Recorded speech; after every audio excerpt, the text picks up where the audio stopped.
خدا نہ خواستہ یہ بل اگر قانون بنے گا تو کوئی بھی وقف کی پراپرٹی مسلمانوں کے پاس نہیں رہنے والی۔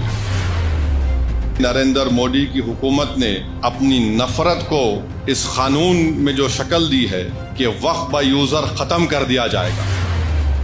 اب وقف با یوزر اگر ختم ہوگا تو سب سے پہلے نشانے پر ہے ہر مسلک کا مدرسہ۔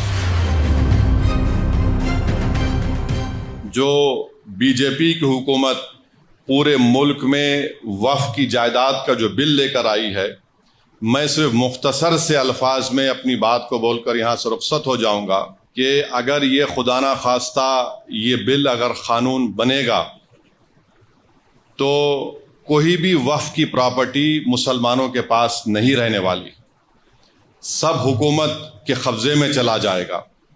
اور جس منصوبہ بند طریقے سے نریندر مودی کی حکومت نے اپنی نفرت کو اس قانون میں جو شکل دی ہے کہ مثال کے طور پر وہ کہتے ہیں کہ وقف با یوزر ختم کر دیا جائے گا۔ اب وقف با یوزر اگر ختم ہوگا تو سب سے پہلے نشانے پر ہے ہر مسلک کا مدرسہ۔ مدرسہ کسی کی ذاتی ملکیت نہیں ہوتی ہے، تو ہر مسلک کا مدرسہ ان کے نشانے پر ہے۔ بولیں گے نہیں، اب وقف با یوزر کا قانون سیکشن 3 کو ہم نے ختم کر دیا، اب ہم طے کریں گے کہ کون اس کا مالک ہے۔ دوسرا، حیدرآباد کی مکہ مسجد ہے، قانون یہ بول رہا کہ رجسٹرڈ ڈیڈ لے کر آؤ آپ۔ تلنگانہ میں 33,000 کے قریب وقف کی جائیداد رجسٹرڈ ہے۔ 90% ان جائیدادوں کے پاس کوئی رجسٹرڈ ڈیڈ ہی نہیں ہے، کوئی رجسٹرڈ ڈیڈ نہیں ہے۔ تو حکومت بولیں گی دیکھیے اب آپ کے پاس رجسٹرڈ ڈیڈ نہیں ہے، وقف با یوزر ختم ہو گیا، اب ہم اس پہ قبضہ کر لیں گے۔ قبرستان ہے، قبرستان کے کوئی کاغذ نہیں ہے۔ خانقاہیں ہیں، کوئی کاغذ نہیں ہے۔ درگاہیں ہیں، کوئی کاغذ نہیں ہے۔ کیا ہے؟ وقف با یوزر ہے۔ اگر وقف با یوزر چلا جائے گا تو یہ سب ختم ہو جائیں گے، اور نہ صرف یہ ختم ہو جائیں گے بلکہ خدا نہ خواستہ جتنی مسجد کی کمیٹیاں ہیں اس میں بھی وہ لوگ بولیں گے کہ ہم بی جے پی کے لوگوں کو کمیٹی کا ممبر بنائیں گے۔ آپ نماز پڑھیے، اس سے آپ کو کیا کرنا ہے؟ اور یہ بل میں یہاں تک لکھا گیا ہے کہ اس اگر وہ قانون بنے گا تو اس کے رولز بھی نریندر مودی دلی میں بیٹھ کے بنائیں گے۔ اس بل میں یہ بھی لکھا گیا کہ اگر وقف بورڈ کسی کے خلاف ایکشن لینا ہے تو نریندر مودی سے پوچھنا پڑے گا۔ اس بل میں یہ بھی لکھا گیا ہے کہ سینٹرل وقف کونسل میں صرف ایک منسٹر کو چھوڑ کر، وزارت اقلیتی بہبود کے منسٹر کو چھوڑ کر سب مسلمان ممبر بنتے ہیں۔ اب اس بل میں کہا گیا کہ یہ کم سے کم 2 بنیں گے، 2 بنیں گے۔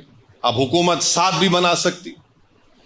ریاستی وقف بورڈ میں تمام ممبر مسلمان ہوتے ہیں، تو نریندر مودی نے کہہ دیا کہ نہیں، صرف متولی کیٹیگری کے اور میونسپل کارپوریشن کے جو پنچایت کے لوگ جیتتے ہیں 3 یا 4 بنیں گے، ماباقی تمام کے تمام ہم کسی غیر مسلم کو بنائیں گے۔ ریاستی وقف بورڈ میں الیکشن ہوتا تھا متولی کیٹیگری کا، بار کونسل کے کیٹیگری کا، ایم ایل اے کیٹیگری کا، ایم پی کیٹیگری کا، سب ختم۔ حکومت ان کو نامزد کرے گی۔ اور یاد رکھیے، میں کھل کے کہہ رہا ہوں، اس کے پیچھے یہ لوگ بھی ہیں جو ختم نبوت کے منکرین ہیں۔ یہ شیاطین، یہ گندی نالی کے کیڑے اس کے پیچھے ہیں۔ ان کا مقصد ایک ہی ہے کہ کسی نہ کسی طرح یہ وقف کے قانون کو ختم کر دیا جائے۔ تو اس میں بہت سی شیطانی طاقتیں ملوث ہیں، اور وقف کا ٹرائیبیونل ہے۔ اب وقف کے ٹرائیبیونل میں ایک ڈسٹرکٹ جج chief justice of high court appoint کرتے ہیں ریاست کے، پھر ایک شخص کا اپوائنٹمنٹ ہوتا ہے جس کو شریعت کے بارے میں علم ہو، اور ایک ذمہ دار آدمی کو۔ نریندر مودی یہ کہہ رہے ہیں کہ اب ڈسٹرکٹ جج جو چیف جسٹس ہائی کورٹ کا اپوائنٹ کرتا نہیں، وہ ریٹائرڈ جج ہوگا، اور ایک ریٹائرڈ گورنمنٹ امپلائی ہوگا۔ میرا جو مشاہدہ ہے، جتنے گورنمنٹ کے اس طرح کے انکوائری کمیٹیز بنتے ہیں جس میں ریٹائرڈ جج ہوتے ہیں، ایک ریٹائرڈ گورنمنٹ کا سرونٹ ہوتا ہے۔ مثال کے طور پر برسوں پہلے مفتی غیاث کو معلوم ہوگا، 1996 میں تالاب کٹے میں ایک فائرنگ ہوئی تھی جس میں ایک معصوم عورت فرسٹ فلور پہ تھی، شہید ہو گئی تھی.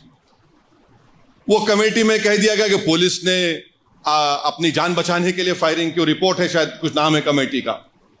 پھر مکہ مسجد کی رپورٹ ہے، وہ آج تک نہیں نکلی.